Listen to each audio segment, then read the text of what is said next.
maybe online hate is a way to channel hate away from real people, and maybe it's a good thing. Don't buy my book. No, wait, no.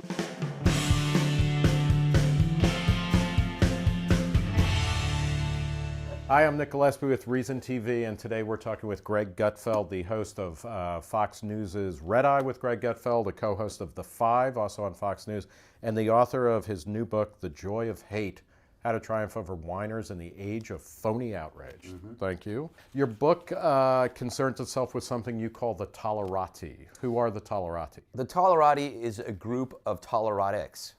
A toleratic is somebody who claims to be tolerant until they run into somebody they disagree with, primarily a conservative or a libertarian or anyone who doesn't hold their same liberal assumptions. You can only be tolerant, really, if you are liberal. If you have anything that deviates from that belief, you are considered a bigot, insensitive monster. I consider myself a monster. You, you kind of started developing this concept of fake tolerance or repressive tolerance, where we're told everybody's supposed to get along until you disagree, when you were a student at Berkeley. People romanticized, back in, this is like I say, the early 80s, and I think it was the beginning of the politically correct movement, where language was under fire. There were certain things you couldn't say, or there were things that had meanings that you didn't understand, and I think that came from deconstructionism. And you were an English major at Yes, Berkeley? I was, Okay. and it was I was pathetic because at a certain point, I realized that in order to get good grades, I had to play the game and write a homoerotic thesis on Moby-Dick, in which I actually got a D. Well, you know, it's really an autoerotic. Yes. I find anyway. That's my experience of it. But. Well, when I showed up for the oral thesis wearing a belt around my neck, it didn't win me any points. Yeah, when I was at Berkeley, I wasn't extremely political. In fact, I would consider myself, by default, a liberal, because as a teenager, you kind of are. You don't understand economics. You like free stuff. And you had gone, just to backtrack a bit, you had gone to an all-boys Catholic high school. Sarah High School in San Mateo, home of Barry Bonds, who used to sit behind me in Spanish class and cheat off me. And you were bigger than Barry Bonds then, right? This was pre-steroids. No, his head was the size of my body. No, that's later. He was a skinny guy, and then mysteriously he got much larger. And that was purely from working out and nutrition. I always admired them admired Barry for that. Yeah, you've worked for prevention and men's health, so you know that steroids don't really add body mass or strength. It's a myth. Yeah. It's a myth. Steroids don't do anything. They right. don't do anything. Basically, all you really need is a sensible breakfast. Yeah. But did you come out of that as a liberal? I remember there was a time when one of the religious teachers asked if anybody had done drugs. And I raised my hand, and nobody else did. And he said that he had such tremendous respect for me because I said I had done drugs in front of everybody. And that is, I don't know what, to me that said like, wow, so if you kind of like make a stand or draw attention to yourself in a certain way, you get points. And I learned that. And then there was a debate, which I talked about in my other book, on, I think it was mutually assured. And that was the erotic memoir, Jesus Only Came Twice? Yeah, no, I don't know what you're talking about. Okay. You come out of a high school where it's obviously you're supposed to, to be liberal is to be good. Yeah. You go to Berkeley where to be liberal is to be good, and then you realize... It's an intellectual fascism. They dictate what's good without ever having to experience the consequences of their own beliefs. What kind of phony outrage pisses you off? There is a mirror effect.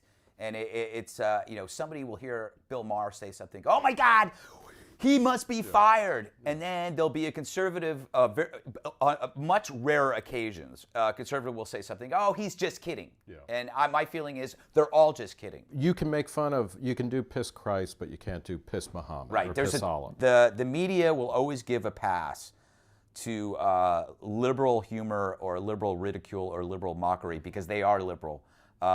In that example, you can always make fun of Christianity because they don't they're so goofy.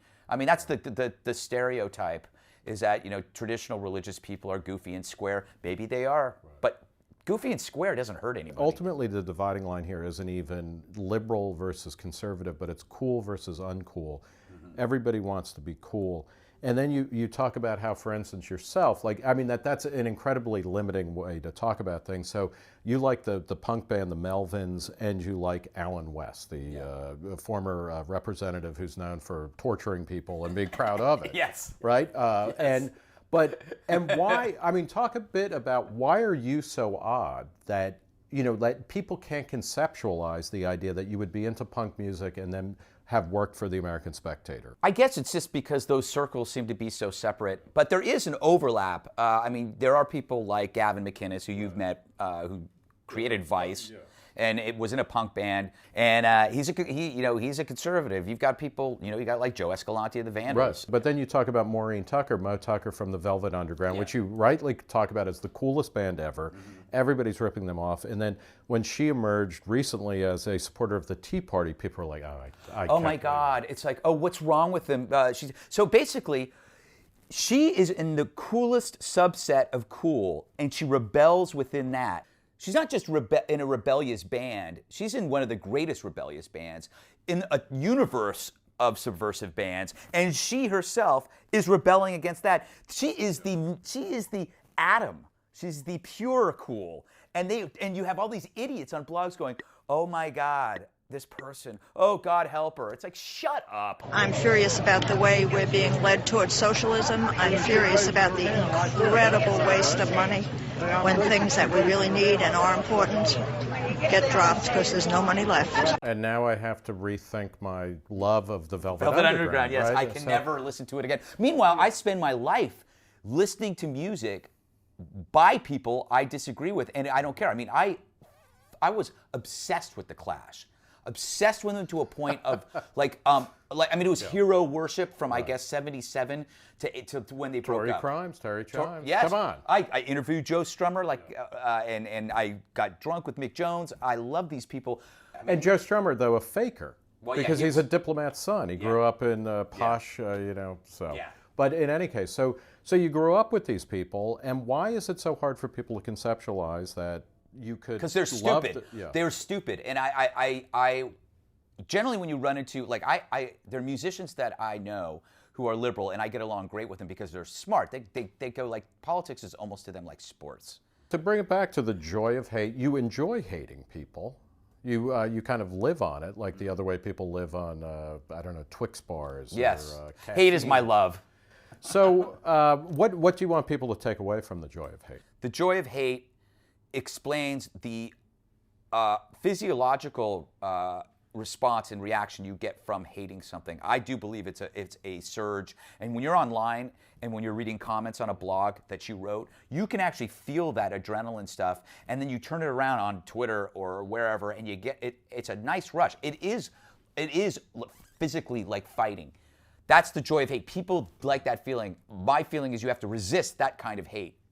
Because you have real people in your life. You have a family. And you should direct the hate at them, yes, not on the online you should direct the hate towards the people around you. Actually, now you've blown my mind because actually maybe online hate is a way to channel hate away from real people, and maybe it's a good thing.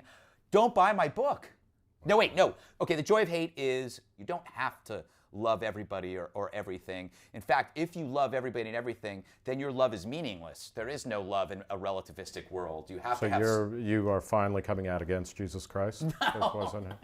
No, the brothers at your high school taught you well. Now talk a little bit about, before we go, you've got the Joy of Hate bus tour. Yes. We talked about this before this interview, and this brings back memories of the toys that drunk fathers would buy at the Hess gas station Christmas Eve because they were wasted. They forgot to get a gift, so they'd buy the gas truck. And they go, Johnny will love this. And a carton of cigarettes. A carton of cigarettes. And then they'll have $5 left over and buy the helicopter or the thing. But they did have like a rescue vehicle. Yeah, they had a rescue, yes. So the joy, I'm going on the first ever bus tour. Go to Florida. Georgia, Alabama, Tennessee, Kentucky. The hate belt, really, is what it's called. That's right? It's the love belt to me. I own a love belt, by the way. All right, on that, we are going to end this debacle, but the book is The Joy of Hate by Greg Gutfeld, How to Triumph Over Whiners in the Age of Phony Outrage. You're on Fox News late night on Red Eye, a great show. and the 5 at 5 o'clock Yep. Monday through Friday, and you'll be coming soon to a former state in the Confederate States of the United States. Soon. No, I'm going to be at the Reagan Library. When is that? Ronald Reagan? No, Ron Reagan, his son. Okay. Have you ever? It's amazing the amount of ballet tights they have at the museum. No sniffing though, because they get thrown out for that. All right. Thank you very much, Greg Thank you. Gutfeld. For Reason TV, I was Nick Gillespie.